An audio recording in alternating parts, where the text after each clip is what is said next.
कल Nitish Kumar floor test में पास हुए 3 विकेट आरजेडी का कल गिर गया विधानसभा में। चौथा विकेट आज गिर गया सीपीआई एमएल का, मतलब जो इंडिया अलायंस है महागठबंधन का चौथा विकेट गिर गया। अज्ञाओं से विधायक है मनोज मंजिल और मनोज मंजिल की सदस्यता समाप्त हो जाएगी। कारण क्या है, किस मामला में उनको सजा हुई है, क्यों गिरफ्तार हुए हैं, ये सारा चीज़ जानेंगे वेद प्रकाश जी से। वेद सर, सबसे पहला सवाल, राजद का 3 विकेट गिरा था, महागठबंधन का चौथा विकेट गिर गया। जैसे ही भारतीय जनता पार्टी और एनडीए का सरकार बना, चौथा विकेट इनके ऊपर कार्रवाई हो गया और ये जेल चले गए। देखिए, कल नीतीश कुमार फ्लोर टेस्ट में पास हुए 3 विकेट आरजेडी का कल गिर गया विधानसभा में। चौथा विकेट आज गिर गया सीपीआई एमएल का, मतलब जो इंडिया अलायंस है महागठबंधन का चौथा विकेट गिर गया।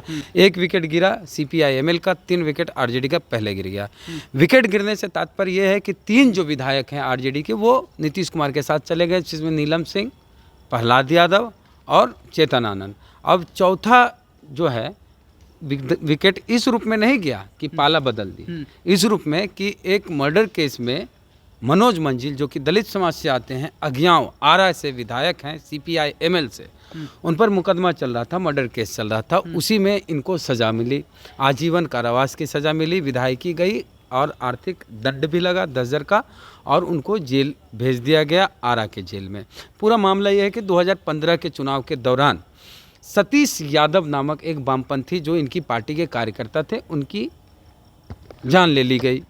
अब उनकी जान गई तो इनकी तरफ से रिवेंज हुआ। क्या हुआ, जैसा कि खबरों में है कि एक जेपी सिंह नाम के व्यक्ति की जान ले ली, ऐसी खबर है कि इन लोगों ने जान ले ली। उग्र भीड़, हाँ, भीड़ के द्वारा। अब जेपी सिंह की जान गई, मर्डर हुआ, तो उसमें मनोज मंजिल का नाम था उस केस में, 2015 वाले केस में।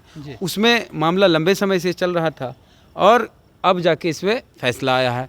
फैसले में हुआ कि मनोज मंजिल को दोषी पाया गया और उनको सजा दी गई, कार्रवाई हुई।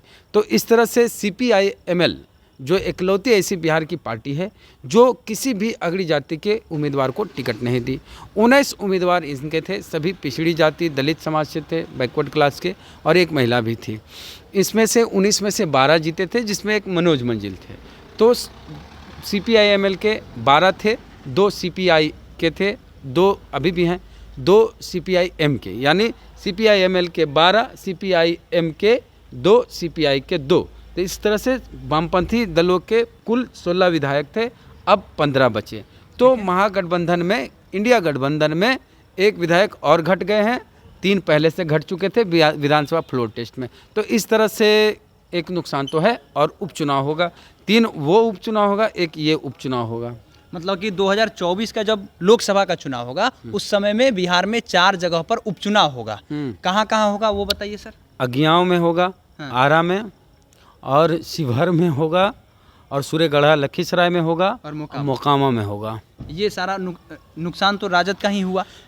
अब चुनौती है तेजस्वी के लिए इन सीटों को जीतना, क्योंकि ये चारों उनके विधायक के सीट है। लॉस हुआ है। हाँ, तो लेकिन सवाल ये है ना सर, सतीश यादव की जो जान गई, तो सतीश यादव की जान गई तो उसमें कितने लोगों की गिरफ्तारी हुई? एक आदमी विधायक है तो विधायक की सदस्यता चली जा रही है, लेकिन उनमें कितने जो वामपंथी जो माले वाले कार्यकर्ता थे सतीश यादव, उनकी जो जान गई उसमें भी केस मुकदमा हुआ, लेकिन किसी की गिरफ्तारी अभी तक, मतलब अभी कोई गिरफ्तार नहीं। जैसा कि हमें जानकारी मिली है कि 2 लोग फरार हैं, 2 लोग को रिहा कर दिया गया, बरी कर दिया गया, जबकि गवाही दी गई थी। लेकिन ये जजमेंट जो आया है, जैसे सरकार का पाला बदला, सरकार बदली, उसके अगले दिन आ गया, मतलब कि इसमें भी देखा जाए कि हाँ, जैसे आप विपक्ष में हैं, आप वकील करते हैं, वो सरकार में है, वो जज करते हैं।